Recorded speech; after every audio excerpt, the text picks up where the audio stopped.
everybody. It's Teyvon Jordyn, and I'm live with Drinkin at Moe's. Tune in.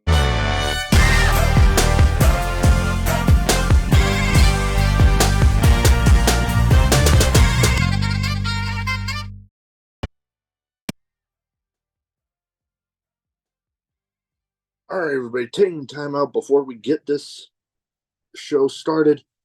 I want to thank Reaper Apparel for having Drinkin' Mo's be a brand ambassador for their clothing line.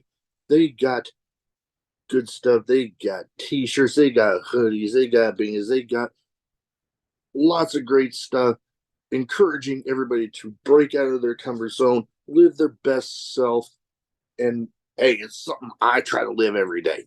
Now, be sure when you go and you're filling out your order, use the code Drinkin' at Moe's, get 10% off, and the link and the code will both be in the description. Let's fucking go. All right, everybody, welcome. Drinkin' at Moe's, Big Mo here. You know the drill. YouTube, be sure to like, subscribe, share, comment, all of that good stuff, because YouTube algorithms is a pain in the ass. Where most places you can find your audio podcasts too. Today, not only am I joined with me by a couple of my foster dogs, I got Teyvon Jordyn with me. How you doing? I'm doing good, sir. How about yourself? Oh, I can't complain. I've had some pretty good, wrestling related and outside news. She's getting a little squirmy tonight. But, the last wrestling show I went to, I actually got to do a short little video, hyping up the channel with Mike Bennett, which was pretty sweet. We did the whole thing that he did. I'm forgetting if it was Rampage or Dynamite, where he was like, I'm going to ball up my fist, punch you right in the wiener, and pile driver. We did that whole thing. I was like, okay. Between that and getting him laughing during the middle of his match made my night. Oh, yeah. I can only imagine. And then, before we get into everything, because now I got the story in my head. I picked a spot in his match where it was like relatively quiet. And I just yelled out like Roderick Strong, "Ah!" And he just busted out laughing. Loved it. I knew it would get him. I had to. I found my opening and I took it. That's me during wrestling shows. Like, I will look to get at least one person, whether it wrestler, ring crew, ring announcer, whatever. I want to get somebody laughing at some point. Sometimes it's a little easier than others, but hey. But I also got to, I'm getting to go to another show for Sami Callihan's promotion, Wrestling Revolver, coming up here in a few weeks, a little less than a month. So pretty excited there. It's like a damn party the whole time. So, but enough about me. We're here to talk to you. And first thing I like to start off with everybody with is what got you started as a fan, and then where was that spot where you finally decided, you know what, I'm doing this? So, I've been a fan. I want to say the first ever wrestling match I seen that I can remember by head was Austin versus Triple H at No Way Out 2001 when Triple H beat him. That was my first experience. Me being such a big Stone Cold fan, I remember that. I remember the feud they had, and whenever Triple H would beat Stone Cold, I was so pissed. Oh yeah. But I was a little kid at the time, not getting all the little aspects of the business. same here. Like I was like, man, I was upset. I was so upset whenever I seen that. I'd say like really getting into it. My first WrestleMania, which is to this day is the unbeatable WrestleMania for me, is WrestleMania 19 or XIX. Is the first one I seen. I had not only the movie or the DVD copy of it, I had the video game. Ooh. So that kind of got me into it. And some of my best friends, because I got out of it for a while because I had this whole image I was going to be the next Michael Jordan. So basketball was Mhm. only in my mind. And I got, some of my best yeah, some of my best friends they're into wrestling, and I wanted to be hip because like they would be talking about this person. I'm just sitting here like a just a question mark above my head. So I started getting into it, but I really got into it to where I was doing stuff better than they were, and so I was a huge fan. Growing up, SmackDown was my thing mm, because my mom didn't really care for me to watch wrestling because she said it would be a bad influence. So when I go to my mm, dad's on the weekends, mm. SmackDown on Fridays or Thursdays was the thing. TNA as well. So I was big on I those two. Yeah, TNA Impact on Thursday on Spike. Um, then it was 2022 where I finally got the opportunity to get in the ring, and opportunity presented itself a couple years earlier than that. I'm not gonna lie, I doubted myself and I got nervous. I signed up, and then I decided I'm not doing it. So I gave my deposit down and never went and did it. And this time I was like, I'm not doing that again. You dreamed about this. You wrestled your cousins and stuff on trampolines, and you got the chance, and they're actually pushing you to try it, just to even give it a crack. So yeah. I decided to give it a crack, and I, of course, being one of the only guys in the class that's never, because most of the guys in the class that I was in were already in the indies. They were just trying to fine Mm, tune their skills because I went to the FXC Wrestling Academy, and at the time it was ran by Jerry Lynn, mm. Thomas Lattimore, the Okay. NWA, and so we had a pretty good, thing. I was one of two guys when I first started that never had indie or any type of wrestling experience. So it was new to me. Okay. And I didn't let that a few years prior I would have probably been nervous. But at Mm. that time I was like, I'm not gonna be nervous. I'm going to hear it. I got my mindset that this is what I'm gonna do, this is what I'm gonna do, and I'm gonna complete it. So I Oh, had, right off the bat, it's new stuff. It took a minute, but when stuff started clicking, it started clicking.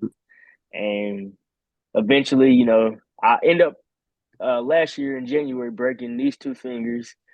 So it had me out to almost April. It was January. When I came back to class to try to get back in the groove, things had changed a little bit. So mm. by May, I was sitting at home, and I'm never gonna lie, I got depressed and I stopped working out. I just kind of gave up. I was like, hey, it is what it is. At least I got to get in the ring and say, hey, I tried. And a guy that I went to school with, Pat Dooley, shout out Pat if you're watching this. Um, he gave me a call and he's like, hey, I know a guy that's looking for a newer guy that's young, eager, great attitude, that's willing to learn, willing to work. He said, I threw your name in the hat. So he's like, if you're up for it, keep your phone on standby. When you see my name, be ready to go. And I was like, okay. So it took maybe a week and I got that phone call. I took that phone call and it's been history since. That was 7 months ago. Nice. And yet, kind of some similar things with my first pay-per-view that I ever got to watch like live as it was happening, because I mean, I'll be honest, growing up, my parents weren't huge into me watching wrestling either. So they were never going to get the pay-per-views as much as I would have begged them. But the first one that I ever saw as it was happening was actually WrestleMania 20. Ooh. And that was a huge one for me because I mean, well, yeah, one of the guys in the main event where like I guess it's like taboo to talk about him right now. But, well, ever since everything happened with him, but still one of my favorite matches. And then, you know, some people with me think, just some quiet guy, whatever. But I'm observing all the time, and little things like I noticed during the Kane and Undertaker match, because it was right after the whole uh him Kane burying Undertaker alive during, I believe it was bury alive match against Vince. Yes, Survivor and, Series. and the little detail I was noticing was Undertaker coming out, there's dirt like all like over him. Like he was just coming out of the grave to come and kick Kane's ass. Which I was like, oh, dude, like, yeah, a lot of people probably didn't notice that little detail, but me, I was like, oh, damn, that's good.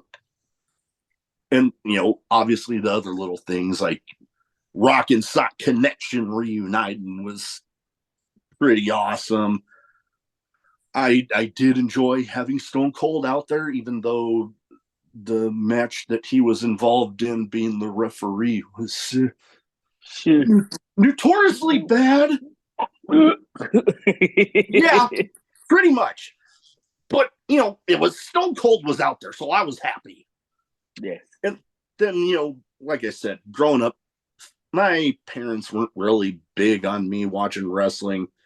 I grew up in a Catholic household, and they wanted to go to mass on Saturdays a lot of the time. And this was back during the days of WCW Saturday night.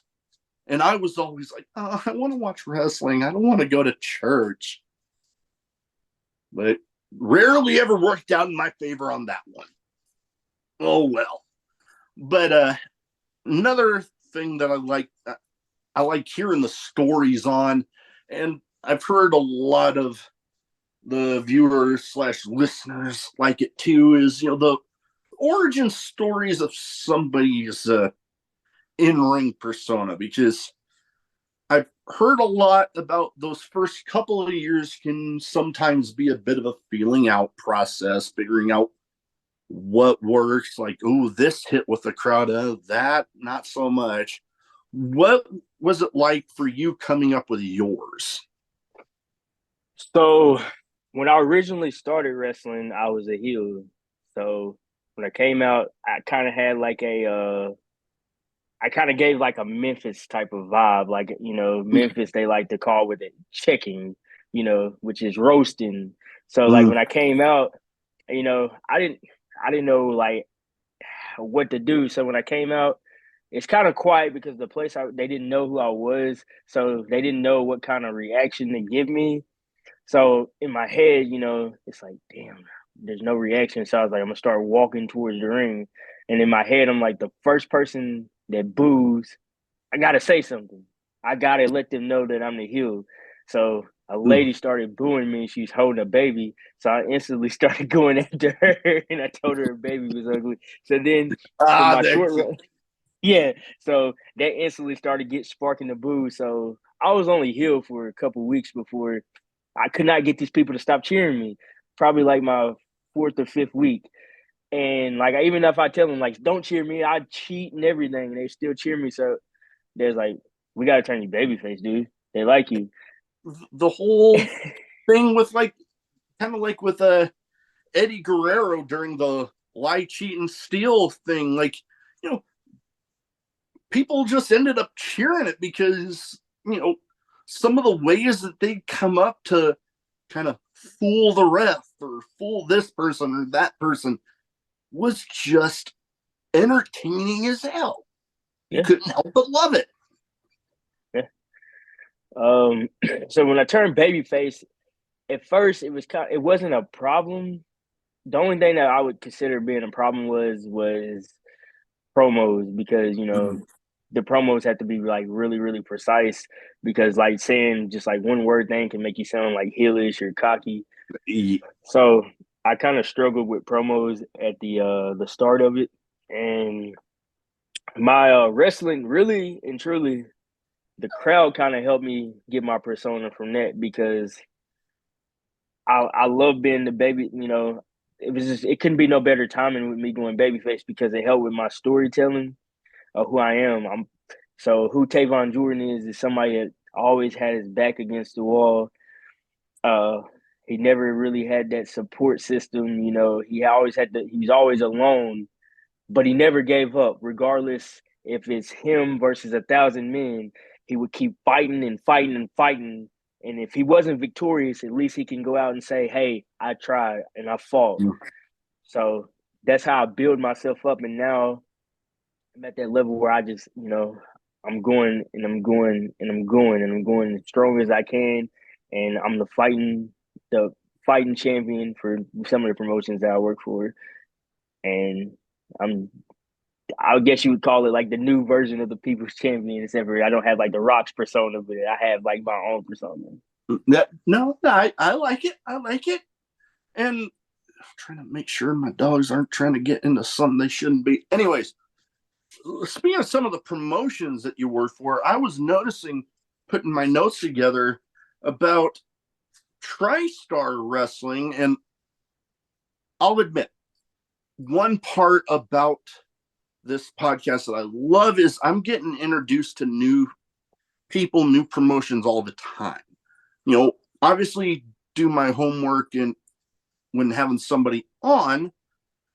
And TriStar Wrestling, I might not be as familiar with, but the thing behind the post that I found was interesting is apparently, and correct me if I'm wrong, if things have changed since the post was made, their title is vacant and you are actually posted as the one of the top guys in line to be crowned the champion whenever it's and like educate me please on when that show is indeed going to happen where they're going to crown their new champ.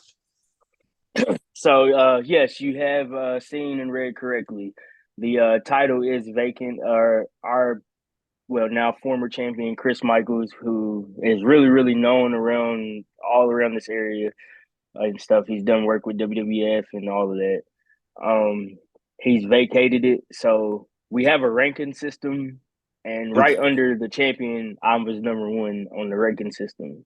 So there have been, speculation to fans, asking, I should be given the title, but that's not who Teyvon Jordyn is. Teyvon Jordyn is the type to earn it. I Yeah. want to earn it because it's not going to be special if I'm just given the title because I was number one. I want to fight for that title. I want 1, 2, 3 or in a submission to get that title. So Saturday, March the 23rd in Homewood, Tennessee, we're gonna have that 6 pack tournament, which I still have a match to even get to the finals. But for my opponent, it's not gonna be the easiest route because when I made it to the finals on our first show, because this will be the third TriStar show. It's a very, very new promotion. And both cards for February and January have been bangers, packed house, loud crowd, and our viewership from our page, with just a short amount of time, has almost made it to 1,000 followers. So we're really, really pushing the angle. But yeah. So on March the 23rd, on a Saturday in Homewood, Tennessee, it's gonna be up for grabs. I got to get through an opponent named Zach Revitt to get to the finals, and the finals would be a triple threat. So that's why we're calling it the 6 pack. So I'm gonna scratch and claw, and hopefully I come out as the TriStar heavyweight champion. That would be awesome. You have a very good point there. Making sure Foster Dog doesn't knock down my stand here. Anyways, there is something special about earning it, and try to dang small dog trying to just wandering everywhere.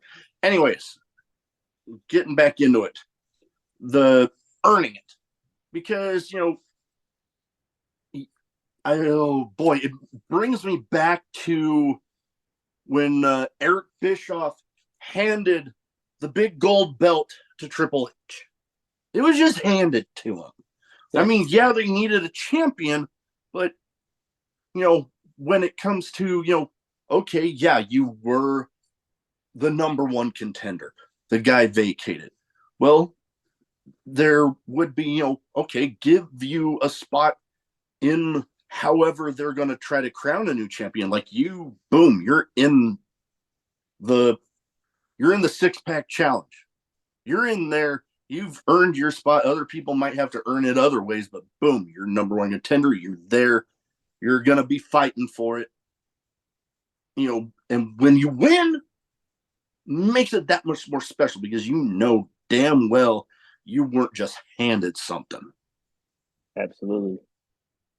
And another promotion coming up. I'm trying to. Yeah. Sometimes my handwriting in my notes is I can't even read it. My handwriting sucks. I've been there, brother. Okay. Wow. Yeah. She is a little rascal. Anyways, SWF. February 23rd, they got another card. And I'm trying to. What do you have going on there for those outside of your area that might not know as much about SWF as those in your area? So SWF is like my stepping stone. That's where I started. That was the first promotion I ever worked on. So as of right now, for the viewers that do know, you know what's going on. For the ones that don't know, let me fill you in. As of right now, I am suspended from SWF because a promo after the show, Majestic, which is my rival at SWF, he has something that belongs to me that I never lost. He's cutting a promo, and why I got suspended because I let my emotions get the best of me, and per contract, he has 30 days to defend the belt. He, being the petty coward he is, decides to defend the belt against somebody else. And since he did that, it resets every time he uses it. So what was close to my time to get my shot, it reset back to 30 days. And when I heard that news, reading that paper backstage, I said, screw this. I ran out there. He's cutting the interview.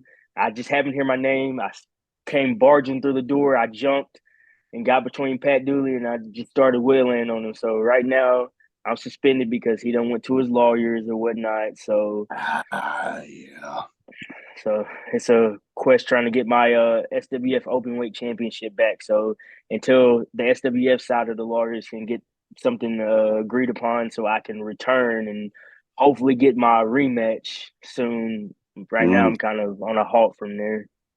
Yeah, hopefully that all gets sorted out. I know there's actually a show here, a promotion here local to me in Omaha, kind of having somewhat of a similar story, but it was with a guy that used to be a competitor, now is actually one of the owners, and he went in to try to stop some guy. The guy shoved him off, and then boom, suplex, and now there's a whole thing. Lawyers getting involved and stuff. It's been nuts, and they actually brought in a good friend of mine to be the new general manager of the promotion to kind of fill in some gaps. So I'm like, okay, I'm happy for my friend. He getting something good there. And in your situation now, like I said, hopefully that gets sorted out. Another promotion before we get, well, you know what? Rewind.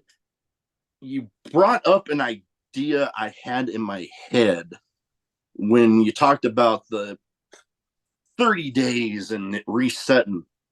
It's kind of funny to me, somebody taking advantage of the only one time in 30 days thing when there's, and don't get me wrong, this person's earned what they got, but there's some people out there that have held titles for a really long time and barely defending it once in 60 days. So it's kind of funny the whole angle there.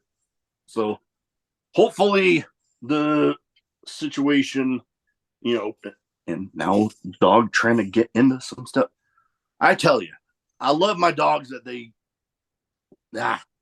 anyways. So yeah, I think it's obvious who I was talking about there with Roman Reigns. Now, okay, like I said, I got all the respect in the world for the guy. I've actually had one of his relatives on the show. So nothing but respect for the Anoa'i family. They, people say, wrestling has more than one royal family. Well, that Anoa'i family is definitely one of those damn royal families when it comes to professional wrestling, not just in the United States, but the whole damn world, really. Yeah, absolutely. Now, going back into one last promotion that see, sometimes I have to keep my hand on this stand because these foster dogs are not, they're not big, but they're agile and they'll knock shit over all the time. But the promotion I was gonna go into before my stand about got knocked over was CCW. Now we have a little bit of a connection with a past guest there, one that I was particularly excited to have on, noting some of their past with WWE. And I'm talking about Martin Stone, formerly known as Danny Burch, former NXT Tag Champion. So that was pretty epic. What do you have going on there, to educate the people that might not be as familiar with CCW as others?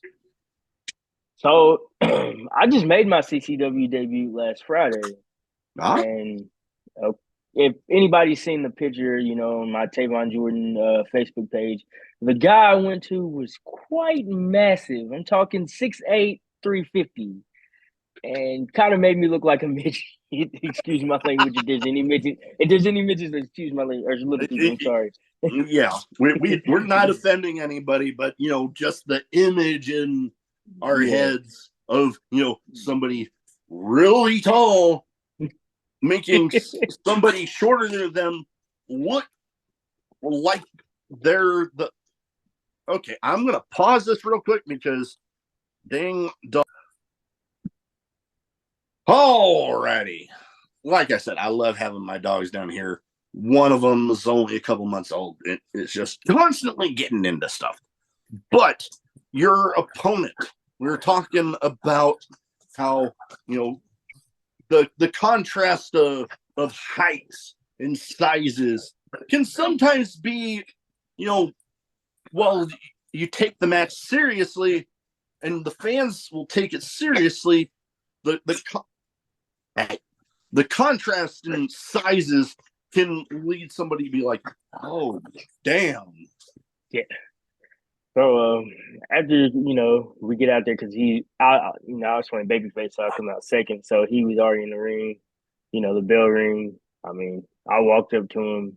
Of course, the crowd probably figured it was going to be an easy squash, but it wasn't. I gave him a run for his money. Of course, he ended up getting the best of me. It was only going to happen, but I really won that. I won the crowd over after the match because the fact that I didn't just give in, I didn't give up, I didn't let myself get squashed. I at least showed that I had some kind of heart.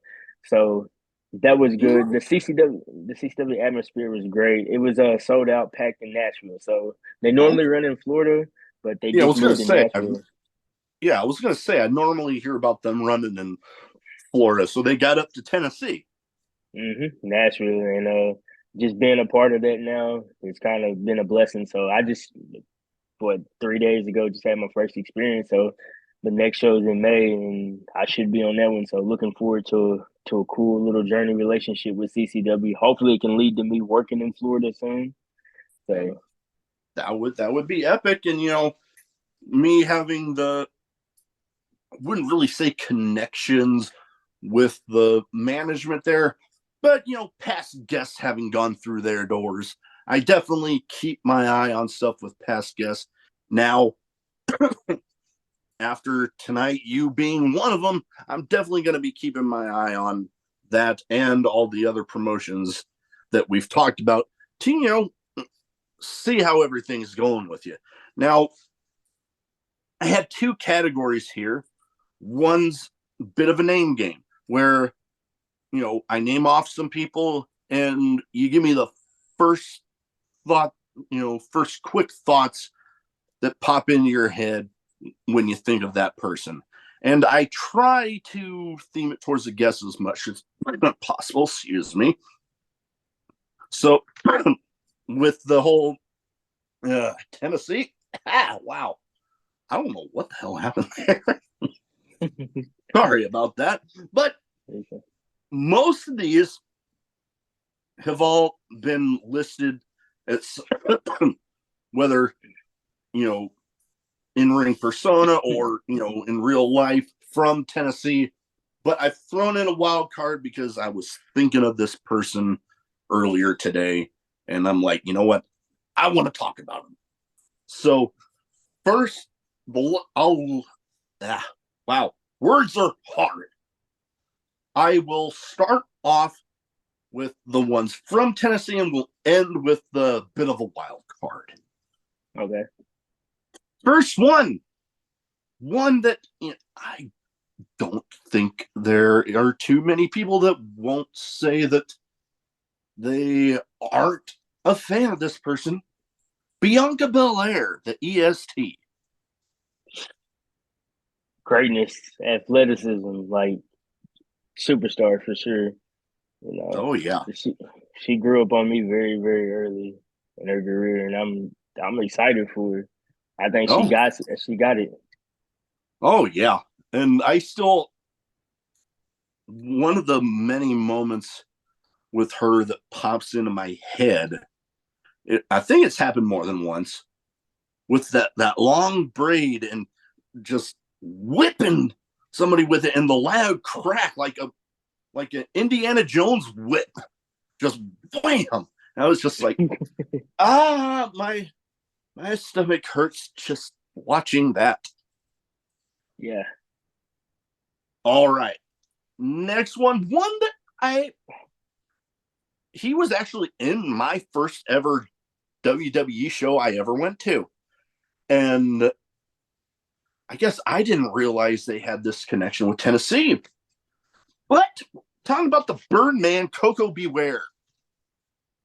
Ooh, man, taking it back, taking it back. I like him. I actually, fun fact, I've been just started studying on him just a little bit. Just I like to go back a little bit, to watching things. Like sometimes I watch like newer age wrestling, but like if I really, really want to learn, I go back to the older days. And he's one of the guys that I started to embrace and start watching very Oh, much. yeah. And, funny thing, I have a question in my next category that we'll go into later, but that kind of involves, I got a story with some stuff behind me involving that guy. But the match that Coco Beware was in was him and Owen Hart versus the Head Shrinkers. Ooh. And I was a little third grader at the time. And I remember my dad got me the tickets for Christmas. We were main floor, like I'd say no more than 10 rows from the ring and a few seats over from the entrance. And man, Owen Hart and Coco Beware running by me, slapping hands with Owen as he walked by. I was like, oh, this is awesome. But the other thing behind me, signed wrestling figures, some. One, like almost directly behind me, Head Shrinker Fatu.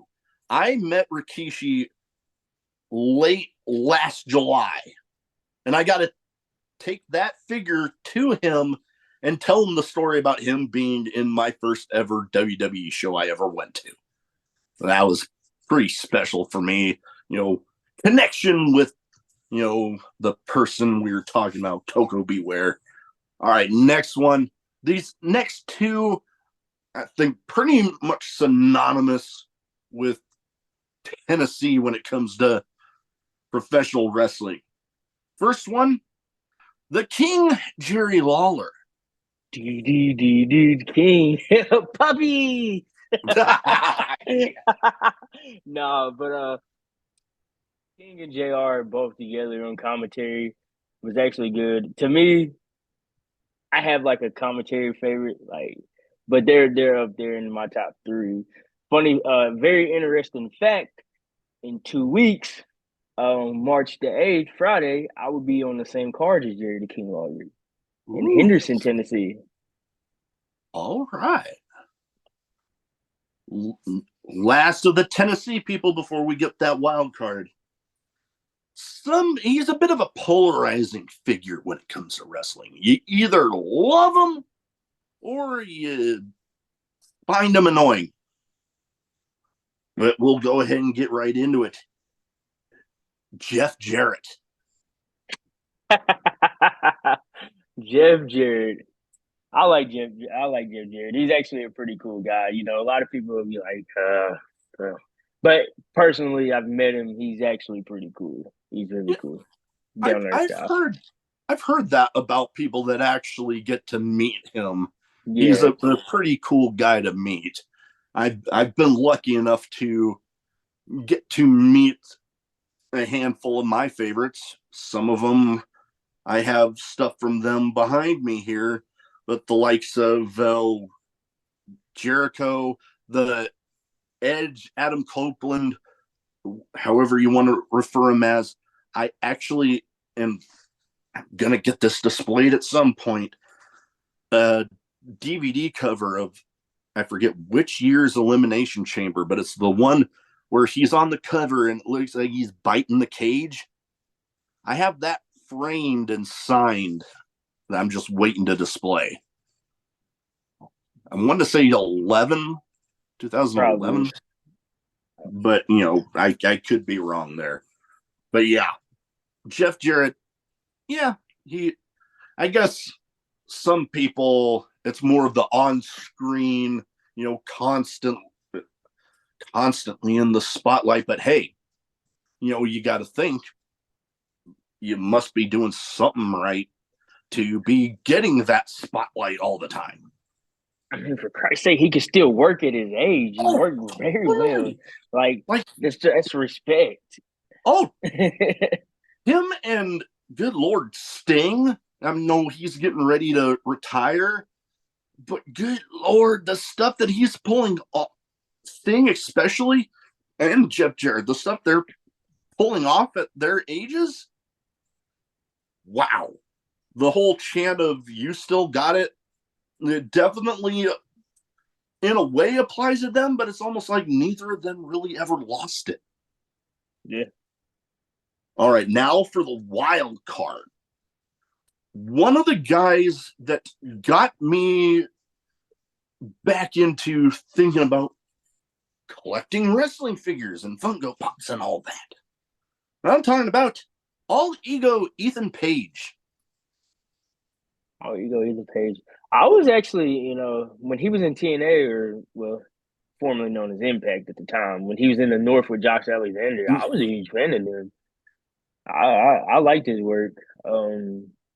I did like his work with Scorpio Sky before they disbanded the little group with what's the dude from Lambert, America's Top? Dan Lambert. Dan Lambert. Yeah, when they had that going Yeah. on, I thought his work was good. He's very underrated. I mean, I think totally. he's in the Ring of Honor right now. Yeah, I'm going to say they got him. It's seeming like they're having him kind of chase after the TV title, which I'm like, hey, cool. Like you kind of mentioned, I personally kind of feel like he is one of the most underrated guys they have within Ring of Honor, the whole Ring of Honor AEW family they have there.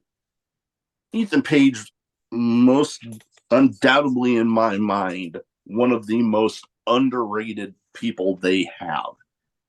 Because, Absolutely. like you mentioned with the North and Josh Alexander, I didn't get to meet either of them at the show, but the first ever Revolver show I ever went to, those two were on the card as the North.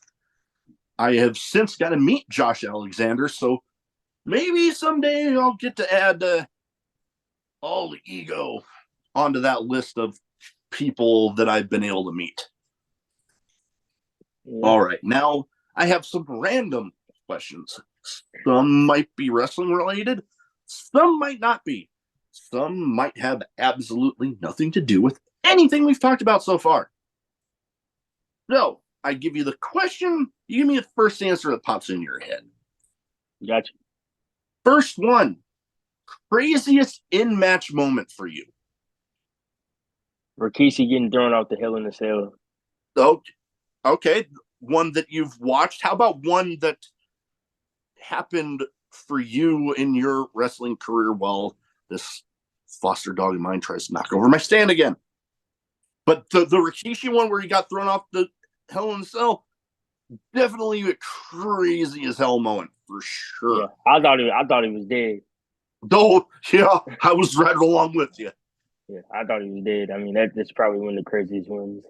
Uh, Something I've seen, and I wasn't in the match, but I was on the card. I was watching it in Gorilla Yeah. backstage.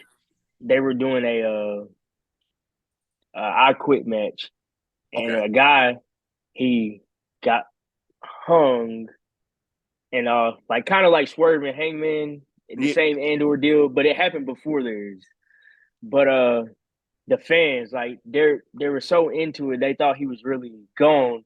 Like they were crying and everything. Like it was kind of like one of those wow, like you know, I I strive for perfection. I strive to bring the realism back to professional wrestling. So seeing those two guys go out there and do that and have the fans so invested that they were just like crying and all that to the point where we had to make it get him back up. So they clapped because they refused to leave till they knew he was alive and breathing.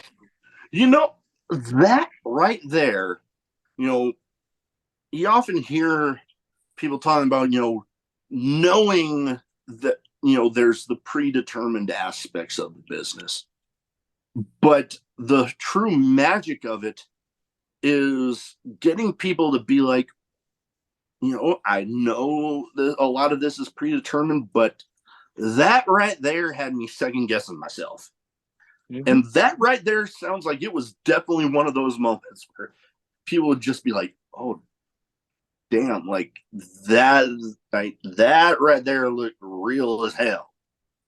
Yeah, and I almost had me, it almost had me running out of Gorilla to check on him because I was like, "Holy snap!"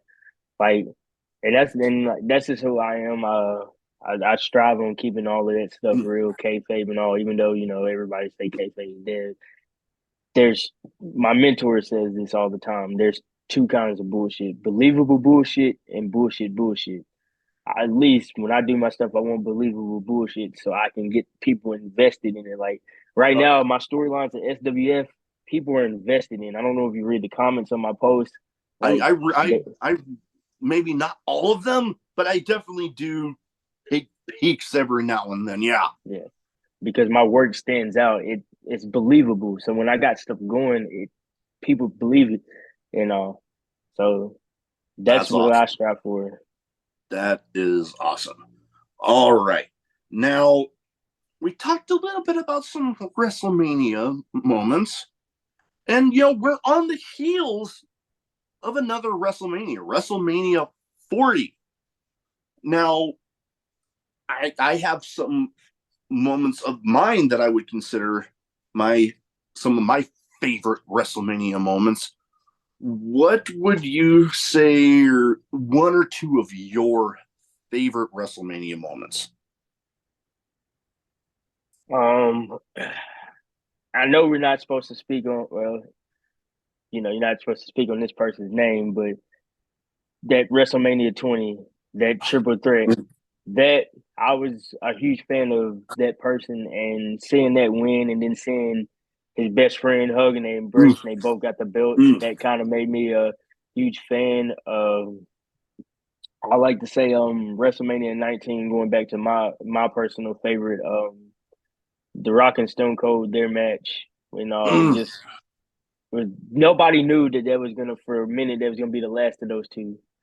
Yeah, And yeah, that was kind of crazy. Yeah, if I remember hearing right, I don't think very many people, even in WWE, knew that up until you know.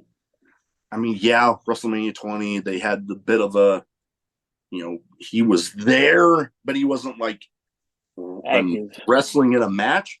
But until just a couple of years ago, that being his very last match, like he made it known he didn't think he'd ever get back in there. And then a couple of years ago, getting back in there with Kevin Owens. And I'm telling you, as a Stone Cold fan, I was a little worried. But then Yeah, that match got going, and I'm like, okay, he okay. got it. Oh yeah, they got it and going good. and another big moment. Don't mean to cut you off.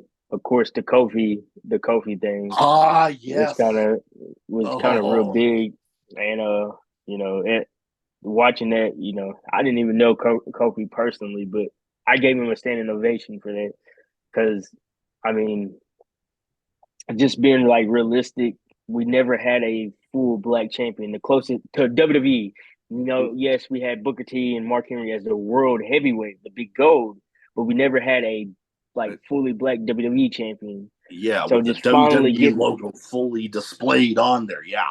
yeah, so finally getting that was like, it was true. It was like real special. It was great. So that was one of my big WrestleMania moments. Oh, for sure. Understandable. I know that moment right there with Kofi had me jumping out of my couch. Like just like, oh, so happy for him. The other New Day members that were there with him. I got a funny little story with Kofi, not meeting him in person, but it was, I forget which SmackDown this was on, but he was doing the whole New Day, baby. And then his voice kind of cracked a little bit. Yeah. And I tweeted at him afterwards. I'm like, oh man, your voice kind of cracked there, didn't it? And he actually responded. Nice. He actually responded and said that I think he was getting over a cold or some sort of illness. I'm like, oh damn, okay, okay, understandable then, yeah.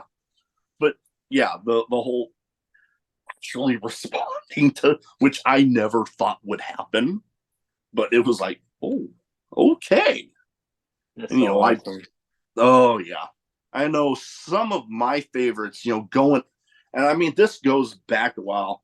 You know, the whole Bret Hart Stone Cold submission match. That whole match was something special.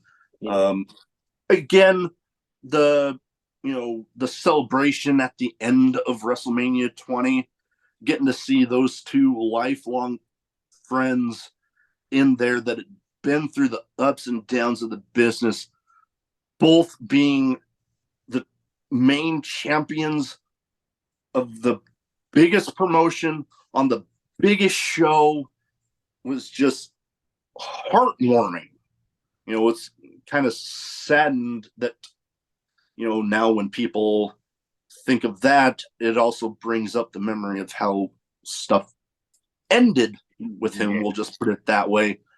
So like I try to separate the two, but there's been talks of people thinking of that person being inducted into the Hall of Fame. I'm like, as much as the fan of that guy that I was, it would just completely overshadow everything Yeah, The ceremony would be meaning to, you know, having memories of the people that are no longer with us, and all the people celebrating their careers. The fact of everything that happened with him, that would just completely overshadow everything. And as much as there's lots of people that are fans of him, I don't think anybody would really want anybody's accomplishments getting overshadowed that would be on the same ceremony as that, if it were to ever happen. yeah, I agree. All right, now I have you know people talking about big sums of money. There's been large lottery jackpots, and thinking, could you ever think of spending that much money? I always tell them, yeah, watch me. And it brings up a term that I like to call fuck it money.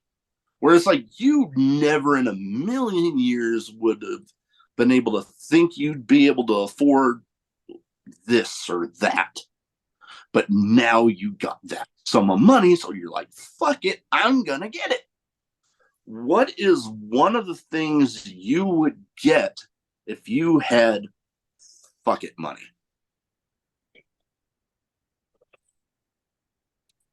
I would definitely buy my own fucking ring.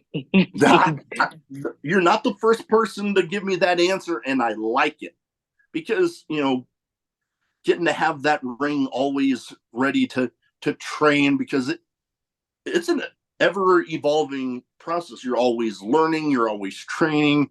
So to have that always available to you is priceless, I can imagine. Yeah, absolutely. That would definitely. I would buy my own ring because like ring time is like kind of hard to get, especially if shows are running or whatever. Like if it's a show that stays in the same place where you don't have to tear the ring down, it's fine. But you have shows that travel that you gotta, they're renting the building for just that night and you gotta take the ring down. It's a hassle. So, having to drive 2 hours, 2.5 hours just to get some ring time, it kind of, it's good, it's helpful, but it gets old after this time, especially if you have to book it late at night just to get in there. Yeah, I can imagine. I know I've had things that I've always thought about, like, you know, bucket list trips that I knew would be probably a once in a lifetime thing. Like, I've seen the videos of like those long flights where the first class accommodations are like, holy crap, you practically got a bed and your own pod in the damn airplane. I'm like, I want to go on one of those flights, have one of those seats. And I've always wanted to go to Japan, go to a show over there. Hell, maybe Wrestle Kingdom. So to go on one of those Ooh, flights, get that, go to Wrestle Kingdom and stay in one of those fancy looking capsule hotels that you see, like the videos on yeah. YouTube. Like, that would be a trip that I'm like, if I ever had that much money, I'm like, boom, I'm booking it. Let's go. And other things I'm like, yeah, I would never be able to pull it off. Like, one of my, I love going to the zoo. And here in Omaha, they have an exhibit called the Kingdoms of the Night, where nocturnal animals. My favorite area is the swamp, where it's like you're walking over like this boardwalk on a swamp, and there's like all sorts of like different animals. There's this one section that's a whole bunch of gators. I'm like, oh, to be able to build my own of that would be amazing. But thinking I would never be able to pull that off. Oh man, I'm a huge fan of Gators. I actually wanted to. Started trying to do some deep studies in it because I wanted to work at Gatorland. Because That would be awesome. I picked up some kind of weird exception, like with the differences between crocodiles and alligators over the last couple of months. So like I've been studying that like really, really hard. And turns out gators are a whole lot friendly. Like I finally got to meet one, meet one in person. They're a whole lot more friendlier. Now the crocodiles they wouldn't let us move there because it's like they're not friendly like at all. But the gators they let us get near. They didn't really attack. They just wanted some food. Like they just sit there and wait for the food. You throw in the food, but the crocodiles was like, yeah, we had to throw the food from a distance. Yeah, like you would see in like those old croc hunter episodes where like yeah, the saltwater crocs they like literally have to be standing behind a fence and just toss it over or like have a sort of a contraption where it like a rope lowers it down and they kind of to try to mimic a live animal and it's like Yeah, yeah those things nope I'm not messing with no saltwater crocs that's for yeah. damn sure. That All right. saltwater in Nile. Oh yeah. Now you mentioned some of the stuff behind me. One of my hobbies, I got up top. I got my souvenir shot glasses. I love collecting those anywhere I go. I got you know I collect autograph stuff of not wrestling, and one of the things I have on the wall behind the camera here is I went to a concert for country music musician words are hard for Dirks Bentley, and there was a point in the concert where he talks about where his beer drinkers were at, and I'm screaming, and before I know it, he's pulling me over the barricade, and I'm shotgunning a beer on stage with him. I have the can, Oh man, that's dope. the hole in there, and everything, and behind the thing I have on the wall, towards the end of the show, he starts pointing at me, and then he pulls a guitar from one of his guitar guys. It was playing it at the time. Motions for something to write with. Autographed electric guitar on my wall. Holy snap. And then That's you know, dope. oh man, that thing is going to be with me till I'm dead. And then Funko Pops, wrestling figures. I like to, unless they have passed away, I like to keep them in the box. That way, in case I get to meet them, and I've got to meet a handful, like Jeff Cobb, Lance Archer and Hangman Page, Ty Valkyrie. I got a story behind these two over here, Swerve and Keith Lee. I went to a Revolver show that they were at, and they weren't at the meet and greet before the show, so I was a little bummed. So I was like, shit.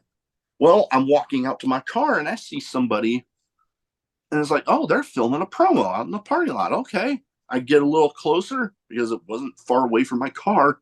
It's Swerve. So I'm like, well, shit. Stood there, let him film the promo. Now I got them. And Dope. leads to my question. What are some, if any, hobbies that you have? Uh, so besides wrestling, of course, that's been my main hobby for the past couple of months. Music. I love doing music. Like even my theme songs, like I did that. So Nice. That is something special to be able to do because I mean, shit, there's some out there right now that or throughout wrestling history that have done their own. That's them in their entrance music. Like, yeah, hell, we just talked about Swerve. His yeah. damn entrance So music. I don't think there's a wrestling fan out there that when they're at a sporting event and they yeah, hear the Swerve and then they start doing the Nana dance, I'm like, oh my god, yeah, I get that way. yeah. I kind of so when TriStar was brought up, like I said, new promotion. I wanted to stand out, like especially like talking to a bunch of the guys. A lot of course, if you ever been to independent shows, a lot of guys use like already made songs and stuff. And I was like, you know what? I'm starting TriStar New Year because it was the first Saturday of the year when we had the first show. New gear. I was like, new promotion. I need to come out with a bang, something nobody's heard. So I was like, damn, I need a theme song. I sitting there like, quit being lazy. Just make your own theme song. You know how to do music. You've been doing music since you was 15. So I went and I wrote the song, got it produced, went and recorded, and so yeah, I that's one good thing that I have that a lot of people like. Even at the CCW going out there, I had my own theme. As far as like the Tennessee guys, there was two other guys that had like theme songs, but mine was to me was more special because I did it myself.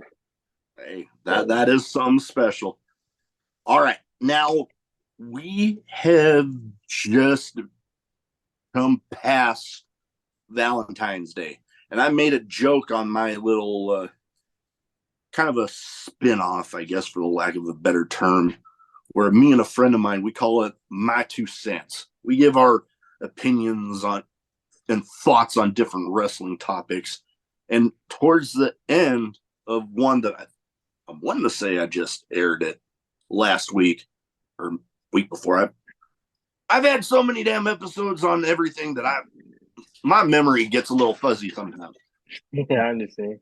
But I mentioned, hey fellas, Valentine's Day, make sure you remember so you don't end up sleeping on the fucking couch. Although I'm lucky I got a pretty good couch, but I still remembered. But, I get on a tangent sometimes here. The point I was going to be making for this question, what is best Valentine's gift you can remember receiving?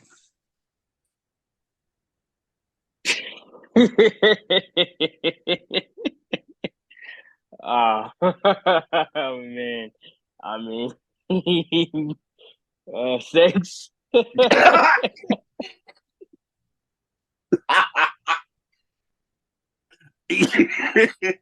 Yeah, that would count. That would count. Yep, that hard to beat that. Hard to beat that. Yeah, I mean, yeah, I don't know. I can't beat that. But I mean, I've had some stuff, with like my wife adding to some of the stuff in some of my hobbies, that were meaningful. Like, oh, well, it's kind of sitting behind me here. So, some of the wrestling figures that she actually bought for me, which was cool. And Oh. hell, me being somewhat of a gamer. I'm not like a hardcore gamer, but having an Xbox that I do, she's either outright gotten me games or gift cards, so she knows I get what I want. I'm actually currently playing the remake of Resident Evil 4. Ooh. And yeah, the part that I'm on right now is hard as hell. It's like you get to the almost the top of this castle and there's all sorts of catapults, shooting like flaming something at you. Yeah, it's hard. Yeah, is that the one with that baby in the house? I'm wondering. I don't know because I do remember something that made me think of that in the Resident Evil 2 remake, where there is that whole scenario where like this little girl gets kidnapped and you have to escape this orphanage that this corrupt uh, head of the police department. It's some weird scenario. I don't know if that's what you were thinking of, but that's what made me think of. I do have that too because it was free on Game Pass. Gotcha. So, Xbox. yep, yep. I'm gonna And play. the thing that made that even easier for me was there was a unlockable thing that you could purchase where all of the infinite ammo weapons that you would get through grinding out the game, you just got. So like it made going through and beating both of the hardcore scenarios so easy. Like all I need to do is pick up the infinite ammo minigun and the infinite ammo rocket launcher. Just go right through the damn game. Go crazy. Oh man. Like I made a joke with somebody once that you want to see something funny, if I were ever able to record it, like a zombie catching me off guard in that game, and I'd have the minigun and I just on the floor after I already killed him. I just be like Die. just turning them into looking like hamburger meat by the time I was done with them. Oh my god. I had too much fun with it, but now I'm on to 4 and I'm loving it. Like, to be perfectly honest, before the remake of the second one, I had not actually played a Resident Evil game ever. I've never either. So when I got to thinking, because I saw the remake of 2 was on Game Pass, I'm like, would this be a good starting point with some people I knew that had played it? They're like, oh yeah, if you're gonna start on that one. I'm like, okay. And yeah, starting off was a little hard at first, but once I got used to it, I'm loving those games now. So, bit new into the Resident Evil universe, but I'm loving it. All right, well, before I get into too many more tangents, because god damn, I know I do that from time to time. Before we go, where can people find you social media wise? So if they don't already have their eyes on you, they can go ahead and get them there. So you can follow me on Facebook at Teyvon Jordyn. That's my name. You can also follow me on Instagram, which is also Teyvon Jordyn, as well as X, Twitter, whatever you want to call it. I'm on there as well. So those are the 3 platforms that I'm on. Also, I do have merch. As you see, I'm wearing it and the headband. The link is in the bio for all 3 of those platforms. On Facebook, it's in not only in my bio, but it's the first post pin that you can get it. Shipping is very fast. Great quality material. Hey, Hey, wash it. You can wash it and it won't come off. oh yeah. We will get all of that in the description because I love being able to, in any way, help my guests out, get more eyes on people. But anyways, before this little herd of a dog tries to tear up any more stuff, that is about all I have. That is not a chew toy. This is what I get for having my dogs down here. But anyways, that is about all I have. Thank you again for taking the time to talk to me tonight.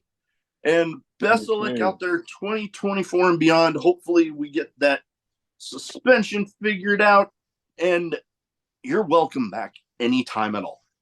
I appreciate you having me. Thank you.